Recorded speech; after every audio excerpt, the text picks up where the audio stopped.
Kisha dash manual të vetbesime. Se vetbesimi është një farë lloj çelësi shpeshherë edhe për emocionet, edhe për mënyrën se si silemi ndaj situatave të caktuara. Po ka raste që na herë vetbesimi din me na prish pak punë. Qysh me mbajt vetbesimin në një farë balance varësisht prej situatave, që mos më u bë shumë që na mundemi na ja dalim edhe në fund me ushterru në një farë forme, po në anën tjetër situata shumë të lehta me ditë me i te kalu pak. Po më pëlqen shumë emocion debati sa këtë diskutimi jonë për shkak se mu më njohin njerëz edhe më cilësojnë ka njëherë si me vetbesim të teprum edhe më thojnë ki kujdes kur të bjen ti ki me ra keq. Problem tani me u qua. Qysh mu qu prapë. Menej që vetbesimi vjen edhe si pasojë e situatave që i ke kalu në një në nanë, që kjo është definimi që na e kena në parim. Unë menej që nuk ka asë një efekt të dëmshëm të vetbesimin. Asë një hulumtim, asë një rezultat shkencor, neve nuk na thët që vetbesimi mundet me pas në ndikim negativ në mirëqenien tonë. Krejt hulumtime thonë që vetbesimi, sa më i nalë vetbesimi, qash më i mirë rezultati. Tash, që kjo që thuhet që nëse ti ki vetbesim të nalt, edhe në rastet dështimit, mas nejti nuk mundesh me uqu, është mit.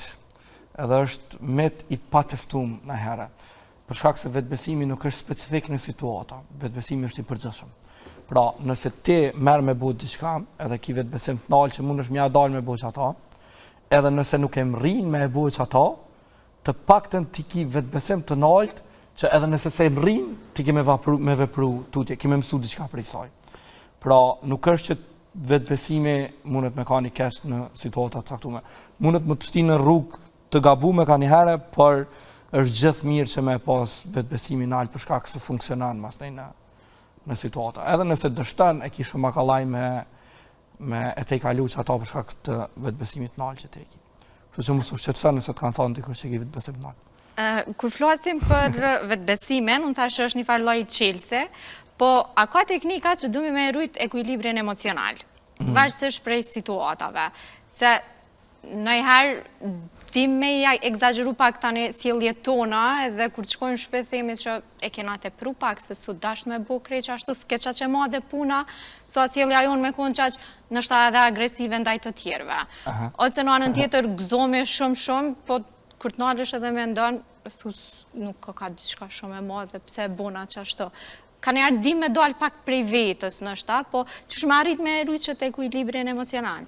Edhe kjo që dalim na prej vetës ka të bëj me akumulimin emocional në fakt. Më thonë, ti mundesh me i kalu 10 situatat të cilat janë matë kësi janë 11 që është ma e thjeshta ti me reagu në mënyrë agresive në qatë 11 situatë për shkak të një akumulimit emocional që i themi ne.